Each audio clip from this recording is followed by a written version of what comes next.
ගෙනා පුහාර පානාදී ඉවරයි.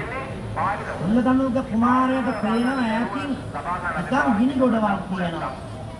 අනේ කුමරිය මට හරි බඩගිනි. අර පේන්නේ ගිනි ගොඩවල් එන කවුරු හරි ආහාර පාන ආදිය ගන්න ඇති. මේ ආහාර ටිකක් දෙන්නක් එනවා. මේ කුමාරිය මාර්ගයේ බඩන පිළිගෙන ආවර ගිනි ගොඩවල් තියෙන තැන ඉන්නේ හොරු කණ්ඩායමක්.